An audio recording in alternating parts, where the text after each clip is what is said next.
Hey there, it's Gary Parrish. It's Wednesday, July 6th, 2022. Welcome back to the CBS Sports Eye on College Basketball Podcast, where we sometimes discuss camel fighting, dodo birds, and leaky black. Matt Norlander is here with me. If you're watching live on YouTube, please smash the like button like you're Brandon Davies. You have consent. And so we're coming off of a holiday weekend. I hope everybody enjoyed it. We actually haven't had an episode since USC and UCLA announced a move from the Pac-12 to the Big Ten. But we're here now, and the latest development, it appears, is that our colleague Dennis Dodd has reported that the Big 12, recognizing the instability of the Pac-12, smelling blood in the water, is trying to lure at least 4, possibly 6 Pac-12 schools to join the Big 12. Simply put, the Big Ten and the SEC are about to be a power 2. The ACC seems vulnerable on some level, and the Pac-12 appears to be just maybe on life support. Make sense of it, Deadleg. It's been a wild few days in conference realignment news.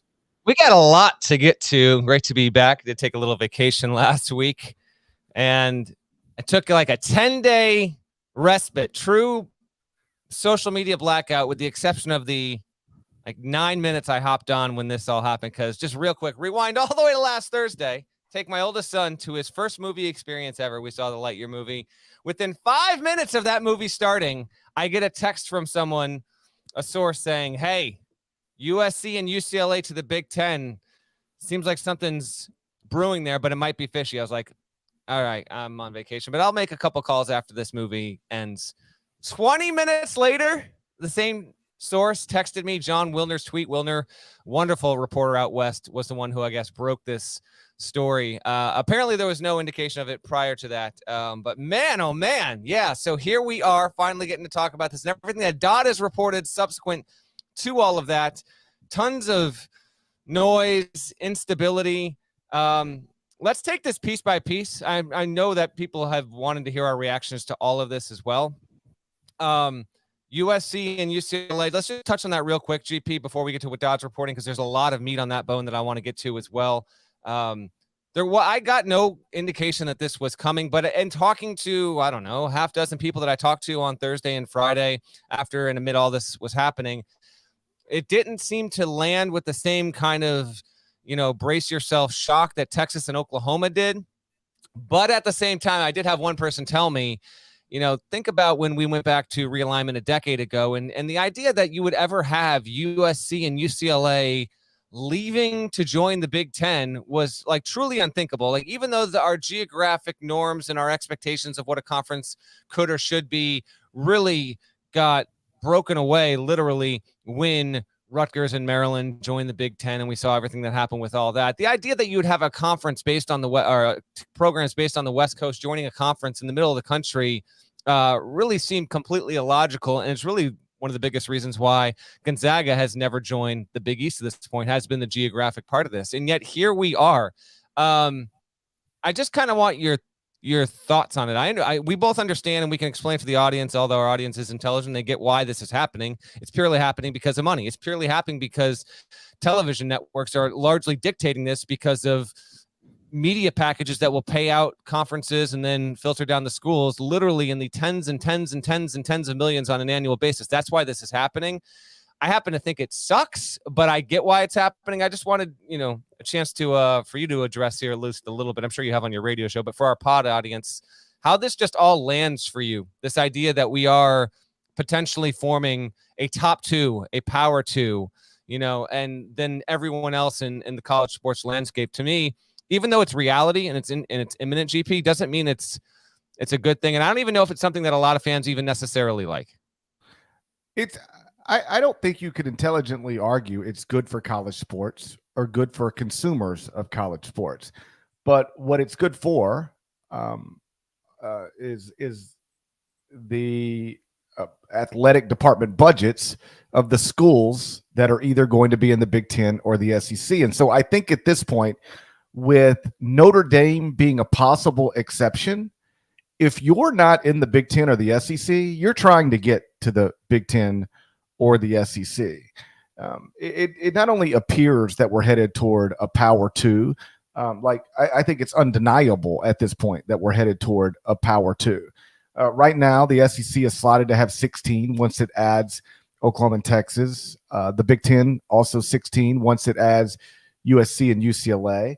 And the reason they go out and grab the Big Ten, UCLA, and USC, despite it making no geographical sense whatsoever, is because USC is a massive football brand in the second largest media market in the country, and UCLA is a big brand in the second largest media market in the country. So you get them, you add value, and not only that, you kill the Pac-12.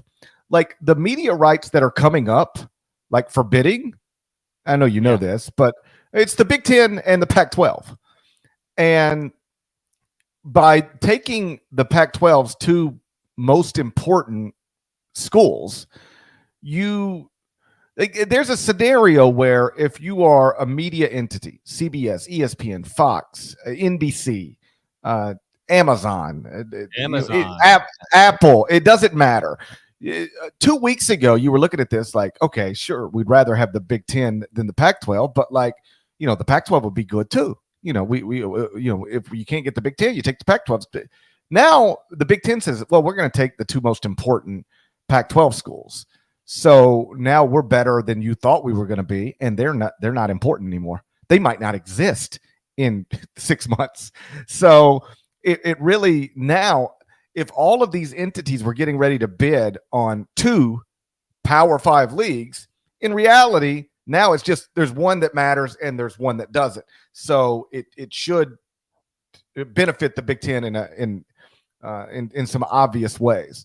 So now we're going to have a supersized and awesome Big Ten, a supersized and awesome SEC, and there's a scenario where, and this is Dodd's latest reporting, where the Pac-12 doesn't even exist. According to Dodd, the Big 12 is in deep discussions with Arizona State, Colorado, and Utah, and would obviously be interested in Washington and Oregon as well. But there's some thought that Washington and Oregon might be Big Ten targets. And if you are a Big Ten target or even a potential Big Ten target, there's no way you're joining the Big 12, until you know for sure the Big Ten is not an option. So right now, and the Big 12 understands that. So right now, according to Dodd, they're focused on Arizona State, Colorado, and Utah. And if you can get them, it really puts the Pac-12 in a situation where they're going to have a hard time surviving. At that point, I think it really does come down to, does the Big Ten, put the final bullet in your head by taking Washington, Oregon, and or Stanford? Or can you hold it together without, in theory, USC, UCLA, Arizona State, Colorado, and Utah, and go out and get a San Diego State, a Boise State, and whatever you have to do to keep some sort of league together? But the Pac-12 is very much on the ropes right now, and it's why, honestly, if I were the Pac-12 commissioner, you know what I'd be doing right now? I'd get on the phone with the Big 12 commissioner, and I'd say, hey, appreciate the backstabbing, but all that aside, it's pretty clear none of our remaining schools are loyal to us. Let me back up for a second first, because I think some people might be wondering, why is the Big 12 in a position of aggression as opposed to the Pac-12? Why didn't the Pac-12 just go try to get the Big 12 schools as opposed to the Big 12 trying to get the Pac-12 schools? What's interesting about this is that what makes the Pac-12 more vulnerable than the Big 12 right now is that the Pac-12 actually has schools that the Big 10 and or SEC might want. The Big 12 doesn't. They don't have. The Big 12 has no schools that the Big 10 wants or the SEC wants. So what the Big 12 can tell, say Arizona State, Colorado, Utah, right now is more or less like, look, our league is stable because the Big 12 and SEC, they don't want any more of our schools. But they might want Washington. They might want Oregon. They might want Stanford. So if you stay there and we move on, and then say the Big Ten takes Washington, Oregon, and or Stanford, you're going to be in a greatly diminished league and possibly in no league at all. And so with that pitch, there's some thought that Arizona State, Colorado, and Utah might really jump to the Big 12. Then, of course, you've got Washington, Oregon, Stanford. They could all theoretically land in the Big Ten. And just like that, Cal, Washington State, Oregon State, they don't have a home. Welcome to the Mountain West. So if I'm the Pac-12 commissioner, what I'm doing right now, and then I'll stop and because I want to get your thoughts on this. If I'm the Pac-12 commissioner right now, I'm on the phone with the Big 12 commissioner, and I'm saying, hey, listen, none of our current members or remaining members are loyal to us. They're all trying to leave. They would all leave if they could. So why do we have to be loyal to them? Why don't we put our heads together, pick our most valuable 16 schools, and start a new league, and leave our least valuable schools for somebody else? If you do that, then the Big 12 dies as we know it. The Pac-12 dies as we know it. You start a new league, call it the Big 16 or whatever you want to call it. Doesn't matter to me. And it could be something like Arizona, Arizona State, Cal, Colorado, Oregon, Stanford, Utah, Washington, Baylor, BYU, Cincinnati, Houston, Oklahoma State, TCU, Texas Tech, UCF. Like, rather than we try to kill each other or you kill us, wouldn't we both be better off if we put our heads together, take our most valuable 16, leave the others to the side, and build a brand new league that is called neither the Pac-12 or the Big 12? If I'm the Pac-12 commissioner, that's what I'm trying to do right now, because otherwise you're really at risk of not having a league in a year. Yeah, well, there's just so much happening at the moment here with all this. Yes, that would be a prudent thing for George Kliavkoff to be doing, the Pac-12 commissioner right now. Also, as Dodd reported late on Tuesday night, ACC Pac-12 discussed, quote, loose partnership, end quote, that could include, quote, championship game, end quote, in Las Vegas. When's the last time you were in a loose partnership and it wound up good? Loose partnership. Don't know about that one. Doesn't seem like something that could end well. Loose partnership. I'm going to read Dodd's first three graphs here off the CBS Sports. Again, this is his second report from Tuesday. Shouts to the Dodd father on this. The ACC and Pac-12 have discussed what has been termed a, quote, loose partnership, end quote, that could end the season with conferences playing a, quote, championship game, end quote, in Las Vegas. Sources confirmed to CBS Sports. The concept believed to have been proposed by the ACC, not the Pac-12, the ACC, is seen as a way for conferences' common rights holder, ESPN, to increase value of their current media rights contracts. Interjection for me. Again, it's all about the TV networks and them driving the money in this whole deal. Continue with Dodd's story. It's not likely this proposal would have much impact considering ESPN has cost certainty with the ACC in a contract. This is actually a very important part. Not that contracts can't be broken. The ACC deal goes through 2036. Will the Big Ten even exist in 2036? That's half joking, half serious. Story continues. The Pac-12 is trying to survive after the loss of USC and UCLA to the Big Ten in 2024. Rights for Pac-12 teams without the California powers are now worth about $30 million annually, down from approximately $42 million per program with the Trojans and the Bruins in the fold. Also, context with all this. Ben Bolch of the LA Times reported, and this is of no surprise, but, we have it, for the record here through his reporting, UCLA made this decision because it was going to have to cut a ton of sports, Olympic sports, given the current economic climate with that university and the Pac-12's deal. And now, because it's going to go to the Big Ten, UCLA is not going to have to, calve off 4, 6, 8 Olympic sports. It'll actually be able to maintain having a full athletic department because it's going to be making upward of $60-70 million annually per the latest estimates. The Big Ten has obviously not announced its new television deal. I've been told that it will be pushed back even further now with all of this. So you say Big 12, Pac-12, do what you can do, get the 16-team league together, come together, have the other ones go to the Mountain West or whatever. That's certainly something. There's also an idea is the Pac-12 trying to somehow salvage this site. Not that it would make it better, but make it more stable. Maybe, you get San Diego State. You need another California team. San Diego State's obviously the only candidate that could possibly be under consideration. Boise State's the best program, brings the most value to the Mountain West. UNLV. UNLV is the other one. Would they go? They've resisted Gonzaga forever. Would you bring Gonzaga in for basketball to try and help that? I don't know, and nobody knows. The Pac-12 is trying to figure this out. They announced on Tuesday that they convened and now can immediately start seeking formally, like they're on. The powers that be are on phone calls. They were on yesterday. They are today. The rest of the week with TV network executives to try and get an idea of. All right, we have these 10 teams in our league. For now, we have these 10 teams in our league. If we got these two teams and became a 12-team league, what would you think? If we got these 4 teams and became a 14 or a 16-team league, if we merged, what would all of those what-if scenarios are happening in private conversations right now between Kliavkoff and everyone, high up in the Pac-12, select university presidents that are still there in the Pac-12, which is, going to be downgraded significantly, not having USC and UCLA with all this. I do want to just say this, okay? I accept this reality, Parrish. I accept it. I do accept it. I don't like it, but I accept it. But we can also address the real fact that college sports, basketball and football, the revenue-producing sports here, so much of what built up college sports to be an amazing thing, literally for decades, was the fact that it was a quilt with a lot of different fabrics across the country, okay?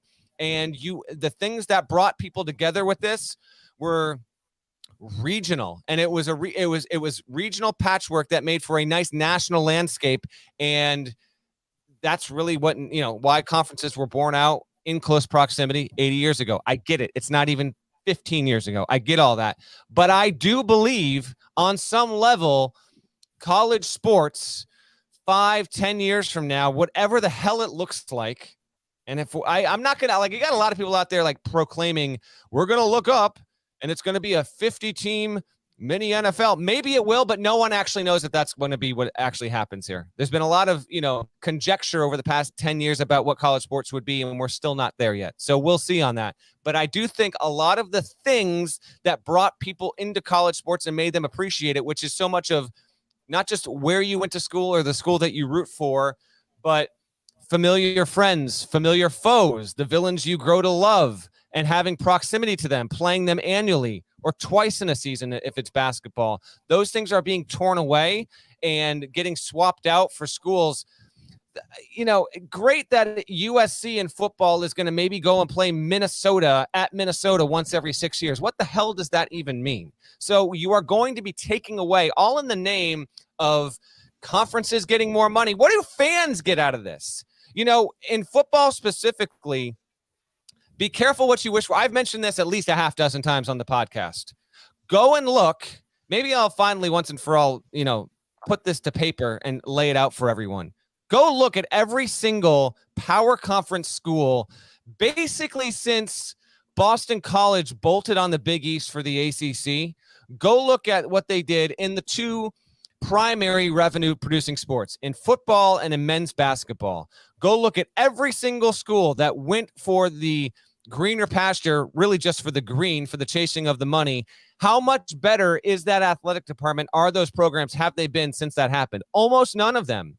Now, we've gotten to a point here where there are so many that the odds will just give way to another 2 or 3, maybe being in a better situation. But really, it's almost nobody. And I mean almost nobody. Texas A&M in a better spot. Missouri, Colorado, Maryland, BC, Rutgers, Miami, Pitt, West Virginia. I can keep going down the list. All of these schools, great. You got more money to build larger facilities. But what are you doing for your fan base? You know what fans want? They want their programs to be relevant and competing for conference championships and going deep into the postseason, be it in basketball, men's or women's football, obviously. And I know that, sports such as baseball, they are growing more in part thanks to social media. And that's a great thing. But are you even getting there? You're getting these 16-team conferences, as multiple people, conference commissioners have told me in recent days, these are once you're at 16, it barely resembles a conference. Barely. Once you get to 20, you're not even in a conference. Call it something else altogether. The more teams, the harder it is to filter through the top. And ultimately, I think the less rewarding it is for your fan base. So yeah, we can talk about, and I still want to talk about more of what Dodd's got going here, but this chase for TV money, I understand it. But I do think you are alienating a certain populace here of your fan base, and you are tearing away and removing something that you will never get back, that brought people, or at least kept them there in the first place. And now you are bringing a certain homogeny to college sports that's separated from professionals. Like me personally, I'm wired maybe a little bit different than a lot of people. I love college basketball. I'm just okay with the NBA. I love the NFL. I'm just okay with college football. But a lot of people, they specifically love college sports, football, men's and women's basketball, and don't go to the professionals for a lot of reasons. A lot of reasons why are going to be taken away with this new, format and structure, this idea that there's going to be a power two. The more and more we get through this, GP, the more I just think, and maybe we will get there eventually, I don't know, but like football needs to be operating in a different universe. It already won the court case in '84 to separate from the NCAA and doing what it's doing with its own bowl system and championships. It is even like the difference between how football operates. And then you think, like, what's the closest thing? It's men's basketball, probably. Like, men's basketball is closer to every other NCAA sanctioned sport than how football does it, just in terms of pure scholarship numbers and everything. And this is an opinion backed up by a lot of people in college sports, but the powers that be cannot quite yet bring themselves to truly separate this, because in a philosophical sense, you are at that point, athletic directors, presidents, people in power, board of directors, you would formally tear away and truly sever and separate and saying, this is professional football with, an endorsement and a sponsorship with the university name attached to it. I think that's where they should go, but they can't quite do it yet. And so what's the consequence to all this is you've got all these other sports being pulled into this situation that don't make a ton of sense. All the, the fact that UCLA is going to travel to play Penn State in men's soccer is completely ridiculous, but that's where we are. And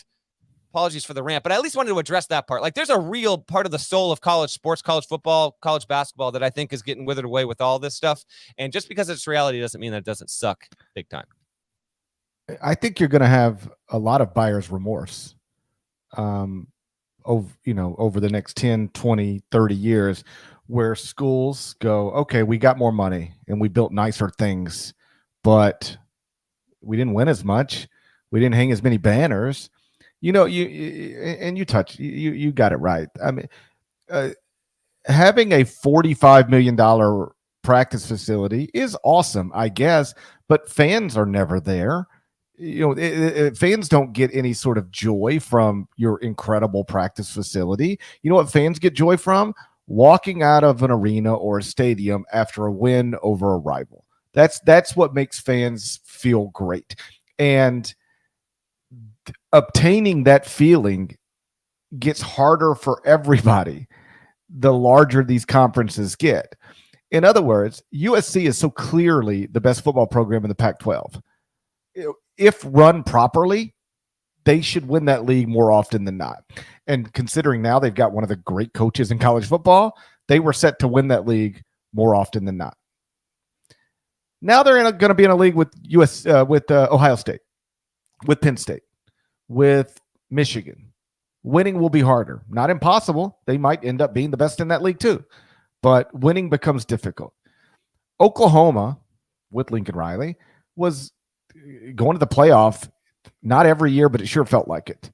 Call it 2 out of 3. Yeah. Now getting to that place is going to be more difficult because you're not just competing with Texas and Baylor and the other Big 12. Now you're competing with Alabama and LSU and Florida and Tennessee and Texas A&M. It gets more difficult. And so I think you will get to a point, and I'm confident we're already there with some of the other schools that you noted that have made these moves.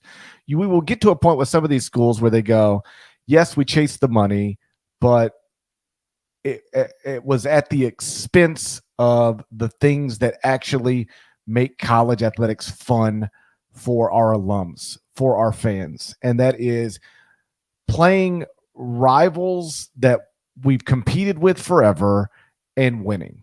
That is now the rivals we competed with forever.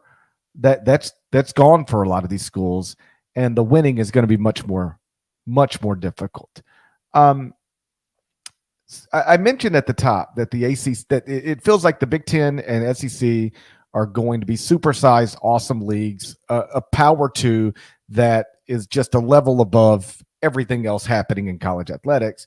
That the Pac-12 is on the ropes, and the ACC seems vulnerable. And somebody in the comments said, "How is the ACC vulnerable?" Well, the ACC is vulnerable for the same reason the Pac-12 is vulnerable, because they have programs that either the SEC or Big Ten would want, like Clemson, like Florida State, maybe Miami, North Carolina. And if you're taking North Carolina, maybe you take Duke as well. And I know somebody is going, yeah, but what about grant of rights? I heard about grant of rights with the ACC. Doesn't that keep them all locked together? No. Andy Staples had a nice piece on this for The Athletic in recent days. Yes, the grant of rights is a real thing. It's not something that can't be challenged, and it's not something that can't be negotiated.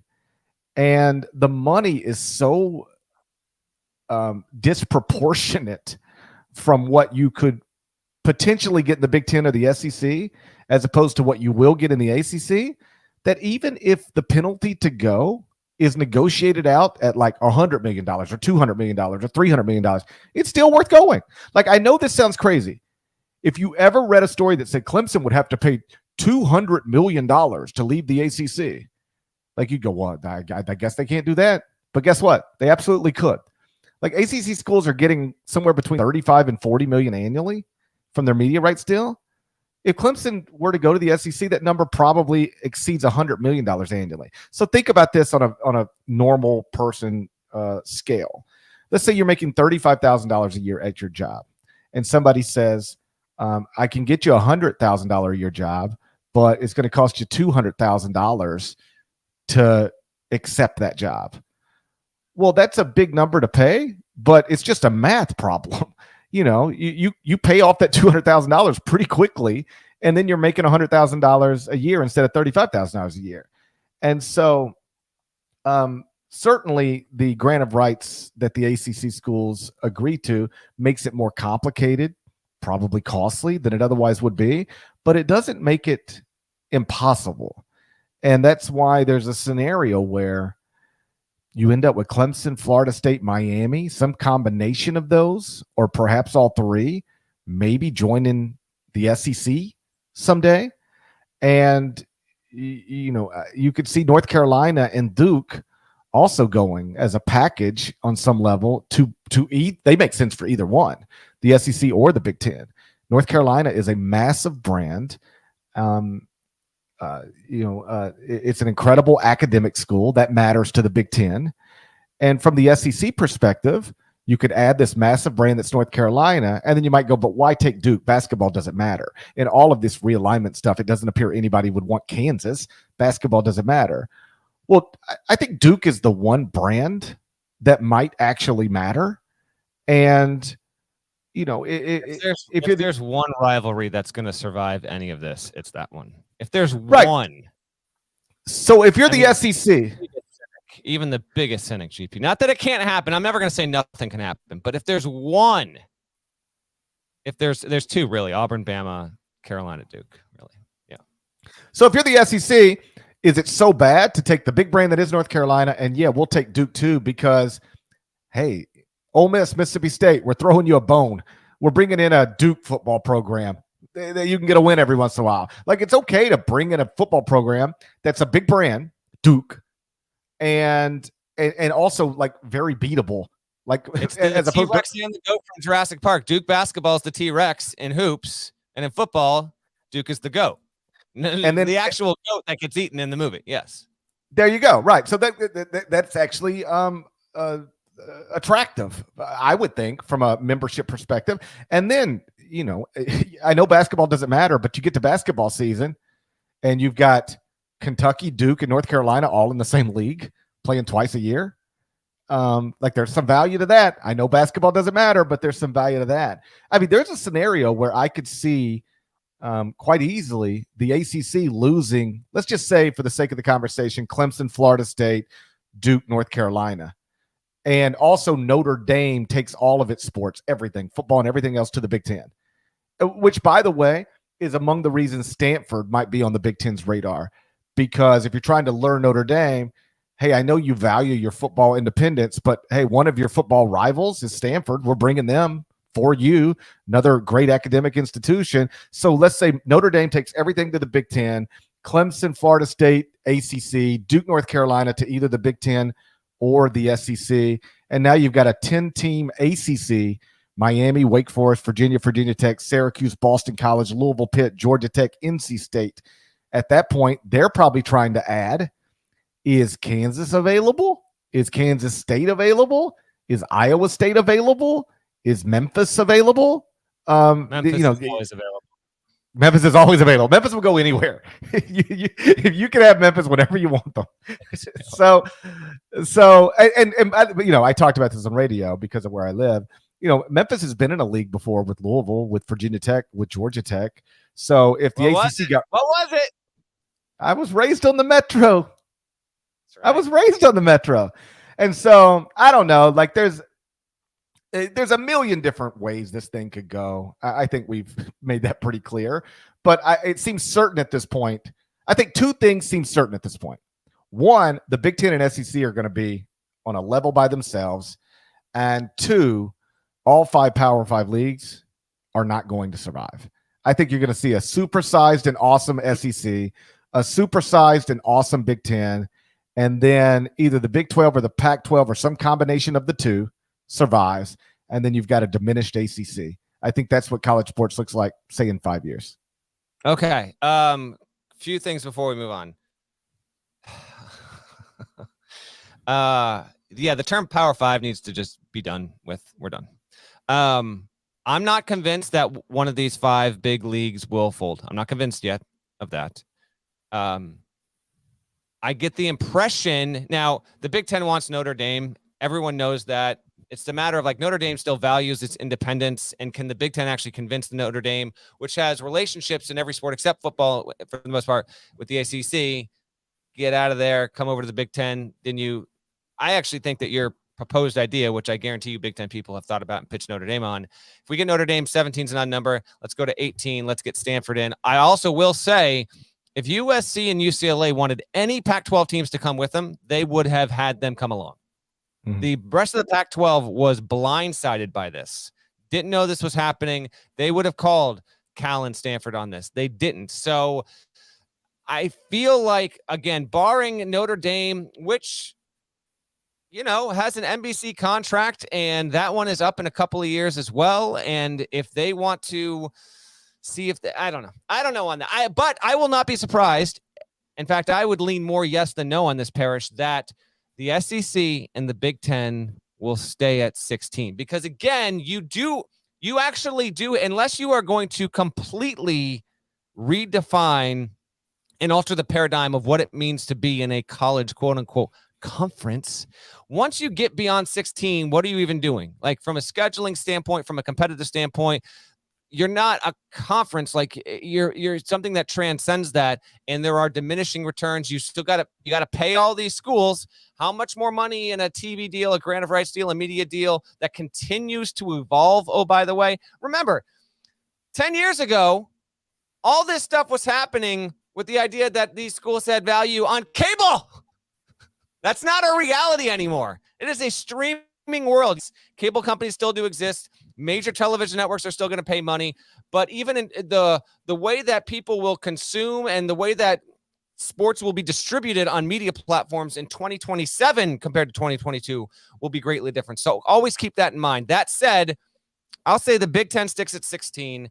The SEC sticks at 16. And then let's just close shop here on this for now, because we're going to have plenty more to talk about, because there is just so much noise and so many moving parts, and nobody knows anything behind the scenes about where we're going. But let's just talk about the Dodd report. And I feel like if the Big 12 can do this and get the zone of schools and get, Colorado in the Big 12, that's amazing. They should have done that before. And Utah, you bring in Utah. Oh, by the way, BYU is there. You bring in a rival. I don't know, man. That's pretty damn close to the SEC and the Big Ten to me. If the Big 12 actually, which was on the verge of outright dissolution a number of years ago, if you bring in those, you bring in Denver, Salt Lake City, Arizona, which has, skyrocketed in terms of population growth. It's like been a top 3 state in the country in the past 20 years. It's not quite Big Ten SEC, but that 16-team league, it would also, by nature of its volume, if it had 16 teams, it would be considered right alongside of those 3. And you'd have 3 leagues of 16 teams apiece. That's 48 teams overall. Do you think they will do it? Yes or no? And then you got Washington, Oregon. They're weird. They're talking with them too. Maybe the Big 12 really does this and goes to 18 and really, if they did that. But do you think it's going to happen? Yes or no? Yes, I think the Big 12. I think the Big 12 is either going to take Pac-12 schools or Big 12 and Pac-12 is going to merge together. I don't think they're both going to sit still. I mean, evidence being that they're in deep discussion. Like this happened last week, blindsided the sports world, and they're already in deep discussions, quote, deep discussions with Arizona, Arizona State, Colorado, and Utah. And now the Pac-12 is trying to, they like said, hey, we're negotiating our new media deal right now. They're like trying to get something new locked in. And I guarantee you there's no scenario where some of these Pac-12 schools are going to sign anything tying them to the Pac-12 right now because they don't know what direction this is going. Like if you're Arizona, you're like, I'm not about to commit to being in this league if Oregon and Washington and maybe Stanford are about to leave. And the Big 12 saying, just come with us. We're stable. We know who we are. The SEC doesn't. The Big 10 might want at least 3 of your schools. They don't want any of ours. SEC doesn't want any of ours. We know who we are. We will have strength in numbers and will be a stable environment. And I would push back on you on your suggestion that would be pretty close to the SEC and the Big 10. It would be a fun league. You and I would love it. From a value perspective, nowhere close to the great SEC. Great hoops league too. Yeah, it'd be great. Like, look, listen, we talk about it every day, but in terms of value, there is nothing that's going to touch the SEC and Big 10 going forward. And I think that's why the SEC and Big 10, they might stop at 16. You might be right about that, but I had someone tell me the Big 10 is not actively pursuing adding any more teams other than Notre Dame, and that person I would qualify them as intelligently involved in the ongoings of college athletics. Not to say it can't happen, but they harped on Parrish. If USC and UCLA wanted Washington and Oregon, they would have gone. They would have alerted them because there's no way they wouldn't have gone with them. So because of that, not that the Big 10 can't change its mind in 6 months, of course it can, but the fact that they're not there now, I don't know. To me, those are the 2 most intriguing schools, the whole deal, because you also got to remember, and I know you know this, but again, when I say this, it's more for the fans that might not be thinking about that. Like the Pac-12 has such, and I'm not saying this as a derogatory thing, but it's just reality. The Pac-12 has such an elitist mindset when it comes to their universities. They are all, top, for the most part, top 30 universities nationally, and Washington and Oregon and really Washington, Cal, Stanford, they don't want to go to the Big 12. They don't want to go to a league that has that there's this profile of their schools is not in line with the philosophies of all this stuff. The question becomes, does the TV money and does the sports win out over what happens on the school's big governing boards? I don't know, but that's another tug and pull in this, and you are dead on with all this stuff. Like the Pac-12 it's got 2 tug of wars going on right now, my man.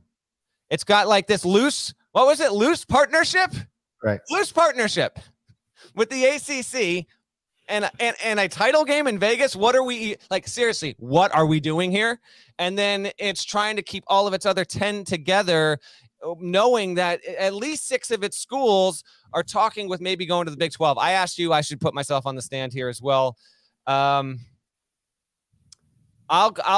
say they don't go. I'm not confident in that. It's a 51-49. I'll say somehow George Kliavkoff pulls this off and the Pac-10 stays together and potentially ropes in maybe Boise State, San Diego State. I'm not saying it's like upgrading it massive. I will say that they win out, but I'm not confident in it. But you might be right. I guess like we thought we were in a sort of a stable place, and then the SEC went out and got Oklahoma, Texas. And this is clearly a reaction to that, the Big Ten going and getting UCLA, USC. So what happens if the SEC decides, well, we need to counter that. So let's go get Clemson and Florida State to try to challenge their grant of rights and get them to come with us. And then maybe the Big Ten says, okay, well, we need to counter that. Let's go. I mean, it's just one after another, after another, after another. It's just the beast is eating itself at that point, though. Again, circle back. Yeah, we got to move on. But like this is not good for the fan experience. I don't think it is. There will be no. But I actually think the college sports industrial complex is ruining a lot of what brought us to love college sports in the first place. I could prove wrong, but I don't know. No. What people get psyched, Parrish, over like, hell yeah, are you kidding me? My school's now going to make $70 million. You get none of that money. You're responsible for giving them more money for that. Whatever. I'm done. No, I hear you. I guess what I would remind you and everybody else is that they don't care about that. Like they don't care. They don't care. They should, though. That's the point. I would appreciate if they did, but they so clearly don't. They don't care about the things that you're talking about, like rivalries and smaller leagues that make geographic sense. They don't care about any of that. That's been clear for a while now. The one common denominator between literally every decision that's made at the top of college athletics is, does it make us more money? Then let's do it. That's the common thread through all of this stuff. Does it make us more money? Then cool, let's do it. And I think it's important to always remember that when it comes to any of these things. Why would they do this thing? It's going to destroy this, and this. Oh, sure, but will it make more money? Well, yeah. Okay, well then that's why they're going to do it, and that's why I'm not certain that we're through. But we've been 40 minutes on this. We'll be talking about this for years to come, presumably. So for now, at least, let's move on. Tuesday night. It was a rough night for the Chet Holmgren. It's going to be a bus crowd. We'll spend a few minutes on that next. But first, a word from our sponsors. This summer, Paramount Plus presents The Great Reality Escape. Let's do it. With new series. It's time to celebrate! If you get thrown in, you gotta win. And new seasons to escape to. You just became my target. I have never seen such savages. With attitudes. Give me a damn pizza! Competitions. Survivor's ready! And guilty pleasures you don't have to feel guilty about. Escape your everyday reality with our reality every day. This is big. Paramount Plus. Stream now. So Tuesday night was a rough night for the Chet Holmgren. It's going to be a bus crowd. The number 2 pick, 2022 NBA draft. He took 9 shots, made 7 of them. Finished with 23.7 rebounds, 6 blocks, including a 2-handed block at the rim, and 4 assists. He was a team high plus 26 in 24 minutes. Dad, I know you're not a summer league guy, but surely you saw the Twitter buzz last night, right? I did see the Twitter buzz. I'm not really a summer league guy. Actually, my summer league affiliation is going on the road during the July period. Actually, the first of 2 live periods starts today. So coaches will be around the country checking out more prospects in person. Peach Jam will be later this summer, literally this summer, but later this month. And so, games go out to an establishment, get a late 10 o'clock dinner, and then Peach Jam. Summer League's always on. So that's usually where I get my majority of my summer league intake. So Chet Holmgren was awesome in one game. Now, he was apparently really, really awesome. He was awesome. Now, I saw he put out the laugh emoji. I know. It's just Summer League. It's the first game. It goes a few ways from here, It ultimately, we look up in 20 years and it's like from game 1, Zion had this in game 1, did he not? His first summer league game, he was incredible. Well, listen, Chet was awesome. Okay. He was, if you watched it, you were like, my Who God. He playing in? Who were the other, what was the opposition on the floor? Not that they're not viable NBA players, but I don't even know.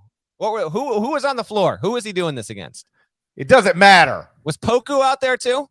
Let me look at the box score. Poku was out there too. By the way, as we talk about this, as JP looks this up, I'll give a shout out to Keontae George. Baylor, Big 12, the 2 most recent national champions, by the way. Keontae George went for 32. Granted, they lost to Italy in the global jam, but no Flagler, Langston Love, LJ Cryer. They didn't play, but I did want to at least mention that Keontae George looked. It was a good Tuesday for buzz for 2 different kinds of players in 2 different leagues. And if you're a Baylor fan, you were highly encouraged by Keontae George, and then Chet Holmgren went out, overshadowed all that. Who was he playing? He was playing against a Utah team that had Kofi Coburn, Xavier Sneed, Jared Butler, so some notable players. But here's what I was gonna say. I know it was just summer league, And the truth is, at least my experience over the years has been, looking awesome in Summer League doesn't really mean anything. Like Josh Selby was the MVP of Summer League once upon a time. Okay. Oh, Russ Smith. Talking. I'm gonna. Do you have the list? I want to look it up. Do you have? I'm gonna look it up. Go ahead, look it up. Summer League MVPs. Yeah. Looking awesome in Summer League doesn't necessarily mean anything. Looking bad in Summer League, that can mean something, especially if you're a non-rookie. Like if you're a second-year guy playing in the Summer League and you still look like you don't really belong, that's a massive red flag. I remember, the Grizzlies once upon a time used the second pick on Hashim Thabit, and he went to Summer League and looked terrible. And that was the first of a million red flags that, oh my God, they might have really, really screwed this up. So looking awesome doesn't guarantee anything, but it's cool when you look awesome. And Chet was awesome last night.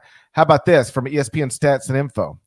Chet Holmgren got 23 points while shooting 78% from the field, and he's the first player in the history of the Summer League, of course, to have 5 blocks and 4 3-pointers in a Summer League game. So that's a little bit like what I talked about. Correct. What Parrish is about to say here is that you didn't see players do this, and like 7 times this past season, it'd be like, no one's done this in the past 30 years except Chet Holmgren.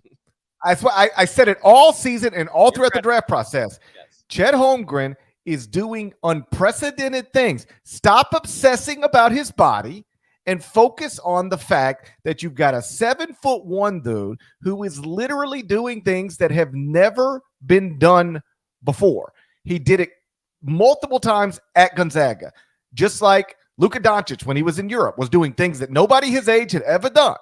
And people are like, yeah, but I don't know if he's athletic enough. I don't know if he's this enough. I don't know if he's that enough. It's just, okay, fine. But now he's awesome. Clearly, redo that draft. He's the number 1 pick in that draft. I kept saying, Chet Holmgren, focus on the fact that he's doing things that have never been done before. And in literally the first summer, his first game as a professional, he does something that had never been done before. True. We agree that he has the highest upside. You were draft night. You said Chet Holmgren should go number 1. You're going to get credit for that forever. My big board, I had Chet 5. It's just the first Summer League game. And we're doing this because of the proximity of the draft. We're not going to lie to you. It's slow as hell. Thank God in some ways USC and UCLA did what they did, because this could have been a short podcast otherwise, but it's great to be back on and chatting with you. Okay, I got a couple goodies here. Yeah, I want to be clear. If Chet Holmgren would have looked bad last night, we would have talked about something else. But since he looked awesome, and it backs up what I'd been saying throughout the whole pre-draft process, I wanted to spend at least a few minutes on it. He did. Listen, if you're a Thunder fan, no doubt you're and I think Paolo is catching strays because of this. Like, it's not like, don't put this on. Has Paolo Banchero even played a Summer League game yet? I literally don't know. I haven't seen it. Nada would know, but I literally don't know. I don't think he has, but I don't. I know Keegan Murray's been really good. I did see that Keegan Murray been good. All right, here are the dudes. Hold on. I'm going to give you your Summer League MVP list, but before that, here are the guys. We love remembering guys. We're about to remember guys. Text me. Paulo doesn't play till Friday. All right, Paulo, you can't go out there and be 3 for 10 from the field. Like, it's not going to be good for you. All right, here's the Jazz Summer League roster. Jared Butler, Bruno Caboclo, yes, international player. Kofi Coburn, Taco Fall. Shouts to Taco, was on the floor in that Summer League game. DJ Funderburk, hello NC State. Caleb Holmesley, straight out of Liberty. Johnny Juzang, Vic Law from Northwestern. Isaiah Miller out of UNC Greensboro. Daryl Morcell, one of the better Big East defenders we've had in recent years. James Palmer Jr. out of Nebraska. Justin Robinson by way of Virginia Tech. You said Xavier Sneed. Jordan Usher, Georgia Tech. Which reminds me, don't let me get off this podcast before I ask you guys something about that. And Jonathan Williams from Buffalo. That's the Summer League roster. Chet Holmgren would have done this in a college game against these players. All right. Here are your Summer League MVPs. It goes back to 2006. This is encouraging if Chet Holmgren winds up being Summer League MVP. 2006 on. Here we go. Randy Foye, Nate Robinson, Jared Bayless, Blake Griffin, John Wall, Damian Lillard, Josh Selby, okay. Jonas Valanciunas, okay. Glenn Rice Jr., Kyle Anderson. I'd say he's probably been what they expected him to be. Tyus Jones, Lonzo Ball, Josh Hart, Brandon Clark, Davion Mitchell, and I guess they were co-MVPs last year. Davion Mitchell and Cam Thomas both got it last year. That's actually a relatively encouraging Summer League MVP list. There are a couple there. You did mention Josh Selby, which for the listeners, Parrish only knows that, as I'm seeing here, he played for Memphis' Summer League team. Yes, he led the Grizz to a Summer League title. I think the Grizz have multiple Summer League titles. You're probably right about that. By the way, for all of us that love to remember dudes, there is no remember some dudes more than looking at a Summer League roster. This is incredible. Okay, I have a question for you and Nada, whoever, because I was not on Twitter at all for the better part of 10 days, and it was glorious. Let me remind people, I've done this in the past after taking vacations. I had no desire, no urge to check it. If you have the means to not use that, please better your mental health. Do it. So because of that, though, I got back on yesterday, and I couldn't be more in the dark on something. Just inform me. Why did Brian Windhorst? Why is everyone sharing? I don't get it. I swear to God. I know he was like probably talking about Kevin Durant on First Take. That's my only. And I heard Brian Windhorst. So why did he become the meme he became? And something with Usher? I have no idea. Intentionally didn't Google this. Are they one and the same, or are they two different things altogether? Two different things. I believe the New York governor shared a Usher meme, and people were just sort of goofing on her, like it looked like an old person trying to be cool type of thing. I think that's the root of that. And the Windhorst thing, it was actually hilarious. He was on like First Take or one of those shows, Get Up, or one of those ESPN shows, and he did this like 2-minute thing. You should go watch it. It was incredible television, where it's like it's like he knows something, but he won't quite say it, and everybody else on the desk is sort of trying to follow what he's saying, and they're guessing like, so what is it? I can't do it justice, but rather than just like an inner monologue that came out on national TV, it was here's what he was doing. What he was trying to say is Utah's blowing it up. All right, they just traded Royce O'Neal for a draft pick, and that suggests they're about to blow this whole thing up. That's what he was saying. But for whatever reason, Rudy Gobert. No, they had traded Royce O'Neal. This is before they traded Rudy Gobert. What he was trying to say is Danny Ainge is running Utah just like he ran Boston. He hired Brad Stevens, a young coach, gave him a long contract, then blew the Celtics up and started a rebuild with a young coach on a long contract. And that's exactly what he's doing right now in Utah. That's what he was trying to say. But for reasons that aren't entirely clear to me, he just wouldn't say it. And so he was just sort of weaving in and out. And it was hilarious because he would be like, really strange trade in Utah.